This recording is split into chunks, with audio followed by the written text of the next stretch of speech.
So without any further ado, I would like to introduce the Honorable Mayor Peggy Noland.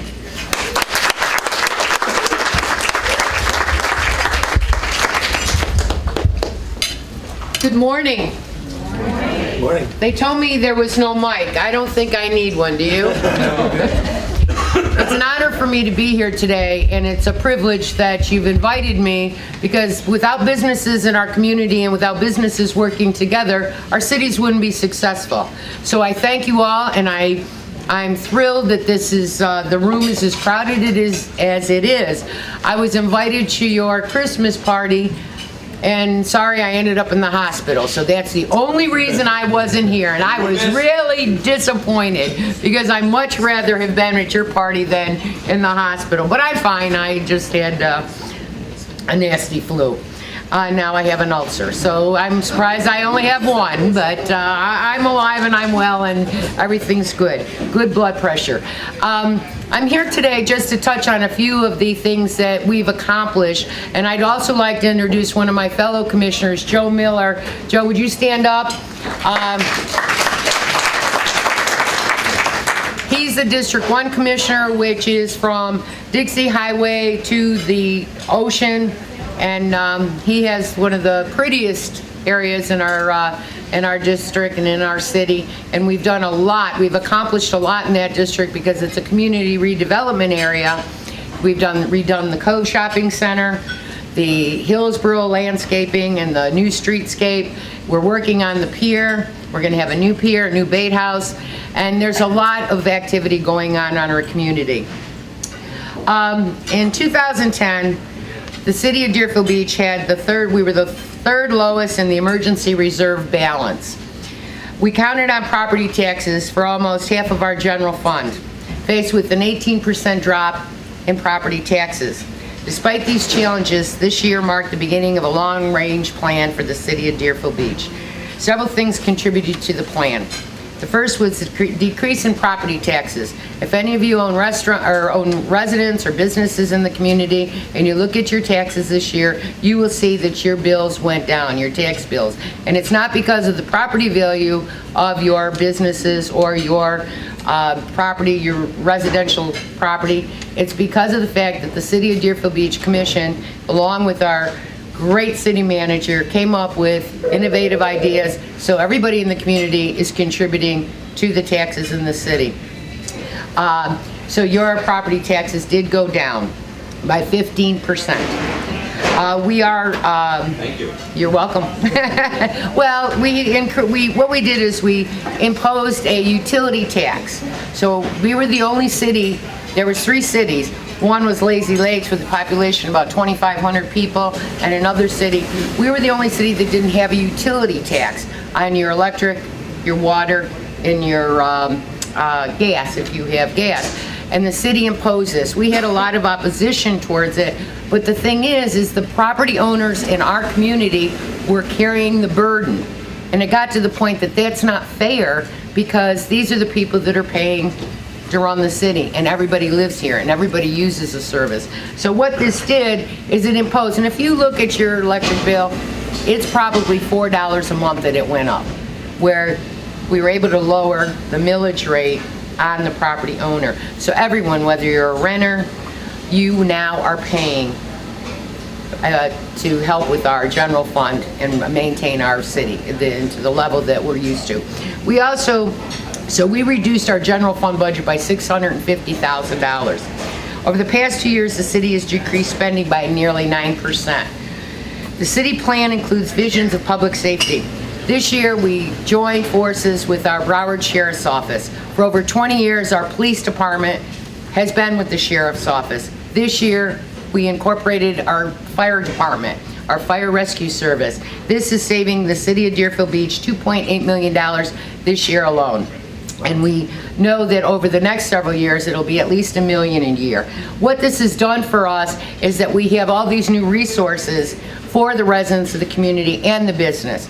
By joining forces, regionalization is the way to go. Instead of each city having their own fire department, having to buy their own rescue trucks, having to buy their own ladder trucks, their aerial trucks. This way, when you join forces with an organization like BSO, there are other areas in this county that have these apparatuses that can now come into our city without us having to put out $300,000 and $400,000 for some of the, I keep hitting this box here, $300,000 and $400,000 of your tax dollars to buy these pieces of equipment. We still have to buy equipment, but not like we would if we didn't have the resources that are available to us through BSO. You see the helicopter, we wouldn't have, now that we are completely BSO, we're very fortunate, and we have a great sheriff, Al Lamberti. Sorry, he was our, when we first went to BSO, the city of Deerfield Beach, 20 years ago, Al Lamberti was the chief of police in the city of Deerfield Beach, so he has a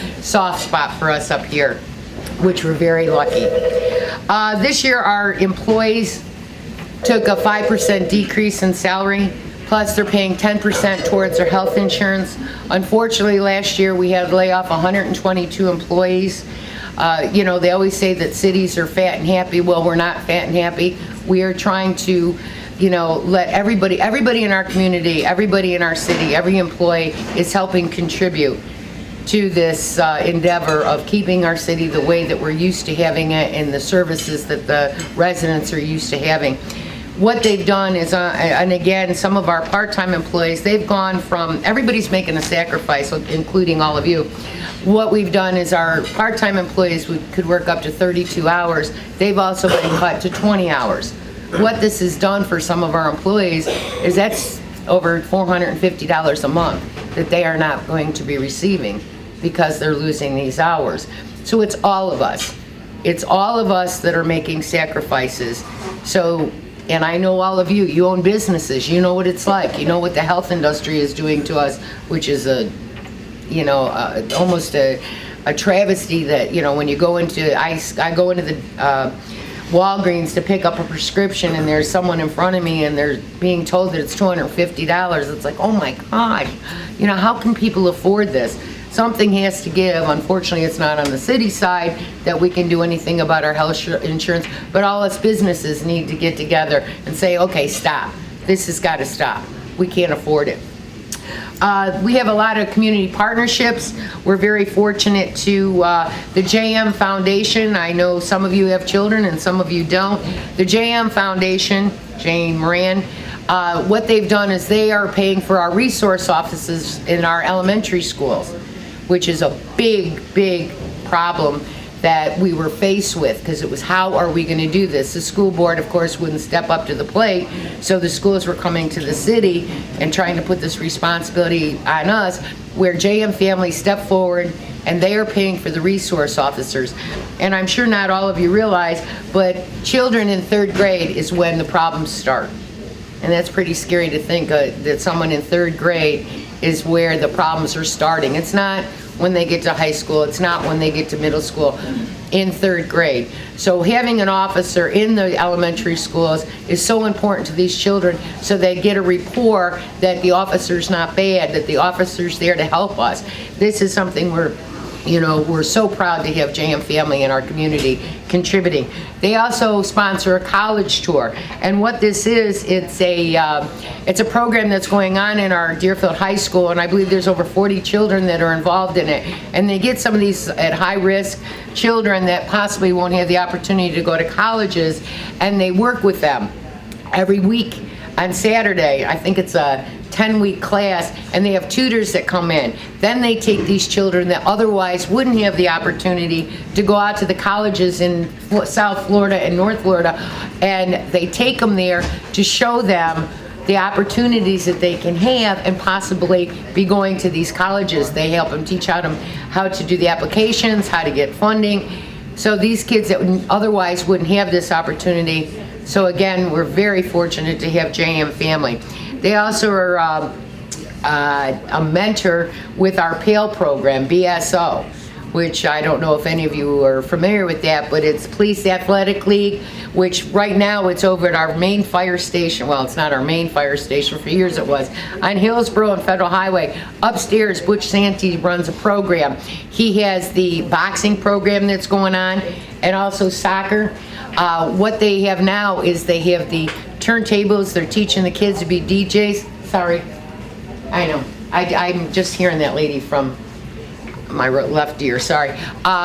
Which is great because not every kid's an athlete, so they're teaching them to be DJs. They have over 12 stations set up there that they're teaching them how to, be a DJ. And if you have the opportunity, please go over there and see it, because when you walk in there, you're like, wow, it's really, I know Avis has been over there, and Frank has been a big sponsor of this.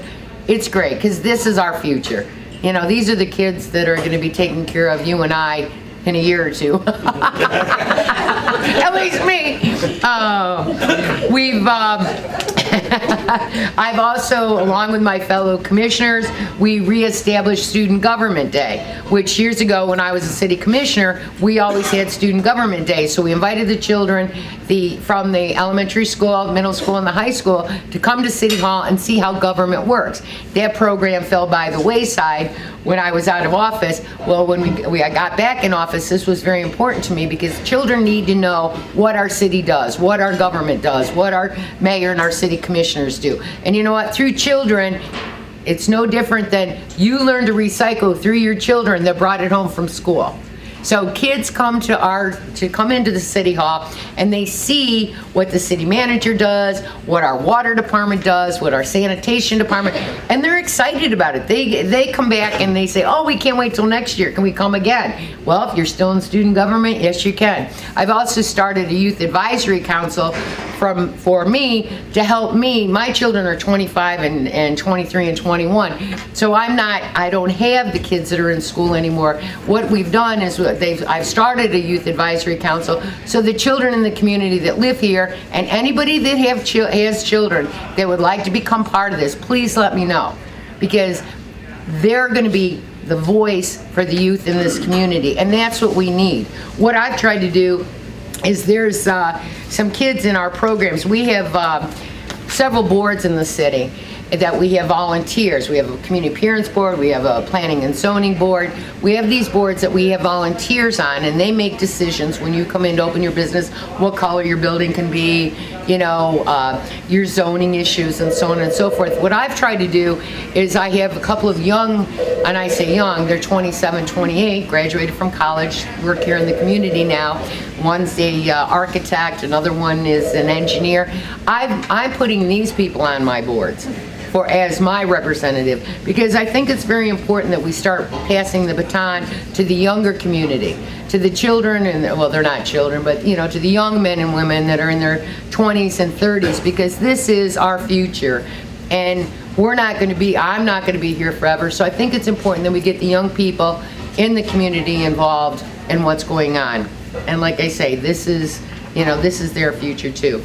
You've seen the Cove Shopping Center improvements. That actually started the Cove Shopping Center and the community redevelopment. When I was a commissioner, the city commission at that time had the initiative and the city manager to go to the county and work it out that we got dedicated that area as a community redevelopment. What that means is instead of all the taxes going to Broward County that are generated by that area, they stay right in the community. They stay right in that area, and they have to be spent in that area, which would be from Federal Highway up to the beach. And that's how this all got started. And it takes, when they say it takes an act of Congress, yes, it does. I was in office for 12 years as a city commissioner. I was out of office for 4 and back in now as mayor, and I've been in 3 years now. It takes a long time to get something done, but when you look at the results, you're very proud. When you drive down the street, the swimming pool that we have here in the city, just so many things, a new fire station. over on Southwest 11th Way. We've done a tremendous job. It takes time, but we've done a tremendous job, and I'm very proud, again, of our city manager and the commissioners that I'm working with, because they see the initiative. They see what we need to do. They see that the community needs to be involved. But everybody, not just a few, because the same people come to the commission meetings, the same people come to, workshops that we have. We need more people involved in this community. This is where your businesses are. This is where you live. You need to take that step to get involved with us. I'm very excited about the green market. Last year, I was instrumental in getting the green market over in Sullivan Park. Unfortunately, the location just didn't make it, and the firm that the city chose to run the the green market just didn't live up to our expectations. Now, Judy Standish, Sally Potter, our cultural committee has taken, my friend, has taken the initiative with a little coaxing, and they have made this a success. I don't know if anybody went to the green market. It was just in December. I can't remember the date, just before the holidays. It was unbelievable. There were over 60 vendors, and there's another one this weekend on Sunday. It's tremendous. It beats out all the other green markets through the area. So thank you very much. Let's see, Quiet Waters Ballpark.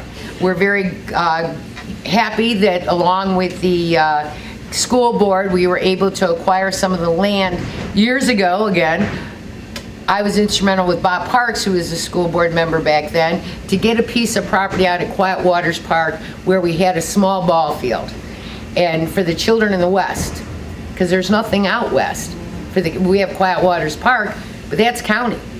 The children in the western area didn't have a ball field. Well, when the school expanded, we lost that ball field. Well, 2 years ago, Christian Jacobs and we all got together. Now we're having another ball field in the other part of the lot that nothing is built on for the children out in the Western District. Tallman, we've got 10th Street, the linear trail, $200,000 grant. Mayo Howard Park, a fitness trail, $75,000 grant. Sea Turtle Friendly Lights, $450,000 grant. I know, and take your flashlights. The Sandpine Preserve, which is right on 10th Street, $50,000 grant. The South Beach Renourishment. And we can send Amanda Moon, but we can't seem to figure out how to keep sand on our beach. This is something that, again, I remember 12 years ago, if not longer, that we went up to Tallahassee. It was Larry Deach and Al Capolini and myself, because of beach renourishment. How are we going to keep renourishing? We spend millions of dollars. Every East Coast beach along the way spends millions of dollars every 3 to 5 years renourishing the beach because of the erosion. Something needs to be done, and nobody has come up with the, with the solution to that problem. The main beach parking lot, there's going to be an expansion project going on. It's in design build right now. The purchase of the River House restaurant. This was a great coup for us. Years ago, I don't know if all of you are familiar with where that is, but it's right behind the Chamber of Commerce on the Intercoastal. The city of Deerfield Beach was able to purchase that property, again, with the community redevelopment money that, again, was established over 12 years ago. So these are things, again, that started back then, but with this money, we are able to do. We're able to do the pier. We were able to do the Hillsborough landscaping and new foliage there. Also the Cove Shopping Center. Pioneer Park, we're working on a master plan for that. And the boat ramp, we received a $193,000 grant for that. In the future projects, again, are the pier entrance, the bike lane on Hillsborough Boulevard. Joe, I know you're a biker, and years ago, and I'm sure there's more of you here, and I'm sure a lot of you don't realize that when you go over the bridge on Hillsborough, your car kind of, jerks a little bit. If you look at the grate on that bridge, and this has been something that I've been lobbying for years and years and years, if you look at the grate, it's almost like a cookie cutter. It's not just a flat grate, and that's because if it gets wet, supposedly it won't be slippery. Well, it's like a cookie cutter. We have several South Florida bike clubs that use our beach and ride their bikes over the beach. Years ago, my son was in a triathlon, and he was practicing for this triathlon. And he calls me up, and it was just before a commission meeting, and at that time I was a commissioner. And he said, Mom, you need to pick me up. I go, why? What happened, Thomas? He goes, Mom, just come get me. I said, where are you? I'm on the bridge. Oh, my gosh. You know how your heart stops. I go, what do you mean you're on the bridge? And the wheels are real small on those bicycles. Well, what had happened, he was going over the bridge. A car swerved when, jerked a little. So he tried to correct the bike to make sure he got out of the way. And he fell. He ended up with 32 stitches because that bridge dug like a cookie cutter out of the side of his leg. Now he says he got bit by a shark, but because he's 23. Ooh, how'd you get that? Oh, a shark. But so what I've been working very hard, and we have a young lady named Chris Morey, who's one of our CRA girls. She's wonderful. She's one of the managers and directors. She was able through the state.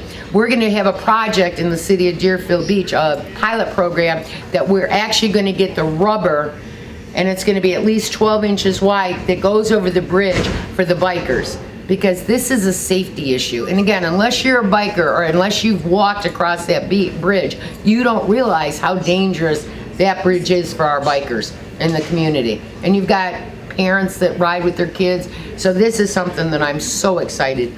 And then the Cove Garden, the street improvements, which would be right behind the Cove Shopping Center, and also to the right, or to the west, that whole area, it's going to be cleaned up. Sidewalks are going to go in there, new drainage, because these are things that infrastructure that have been ignored because nobody wants to spend money on something that's underground that you don't see. They want to be able to visually see it. These are things that we're doing in improvements. And I'm proud to say that in 2010, 2011, we had 306 new businesses that opened up in the city of Deerfield Beach. So I'm very proud of that. And again, we have Founders Day, which is a big event in the city of Deerfield Beach. It's going to be held February 16th through 19th. And I'd like to, also thank our Sheriff, Allie and Birdie, for giving us a safe city to live in, and Pete Sutler, who's our police chief, because we're very fortunate to have these gentlemen that watch out for both you and I, and our city manager and our staff. We went through some transition after the election where Joe Miller, Bill Gantz, Marty Popowski, myself, we were elected to office, and we had a city manager, and it's like any business. When someone or any government, when the president comes in, he gets his own staff. When, the commissioners in Broward County, new commissioners come in, they want their own staff. Burgess Hansen was a young gentleman that worked for the city for many years, and he was the assistant to the city manager back when I was a commissioner over about 12 years ago. So he learned as an assistant how to run a city. Well, when we decided that we needed a city manager that was going to work more for the residents, more for the commission, and everybody could get along, because a lot of times what happens with city managers, the city commission sets policy, the city manager is to carry them out. Well, if there's, a conflict of personalities or whatever, sometimes the city manager doesn't carry out the direction of the city commission. Well, we had run into that problem. So we decided we needed to get ourselves a new city manager, and luckily we had Burgess Hansen. And I have to say, Burgess Hansen is a young, bright star in our city. And a lot of the reason that the commission looks so good is because what he has done and the ideas he's come up with to help save all of you taxpayers' burdens. And I'm very proud, and I'm very happy to have Burgess Hansen as our city manager, and the staff that he has picked to work with him to make this a successful city. I want to thank the businesses. I want to thank all you residents, and we're here to serve you. If there's anything that myself or the city, or I'm going to speak for Commissioner Miller, that any of us and my fellow commissioners, we're available to you. Please feel free to contact us. And again, get involved. Please come out Sunday to the Green Market. It starts at 7, 8? Starts at 8. Starts at 8. And bring your recyclable bag. And they have really great aprons for sale, because they're really cute. So please come out and bring your recycling bag and fill it up. Mayor, where is it? It's in the Cove Shopping Center. So you just, and there's plenty of parking, because most of the businesses in the Cove Shop, matter of fact, all of them, are closed on Sunday. So you have the opportunity to come out and park right there, and it was very successful, and I'm very proud again of the cultural committee and everybody that stepped up to the plate to make this successful. And now, again, there's 60 vendors. So thank you. Thank you, Frank, for giving me the opportunity. Thank all of you that are residents here in the city that might have voted for me and put your confidence in me. I love my city. I'm, dedicated to the city. And I'm here for you, and anything I can do, please feel free to give me a call. So thank you.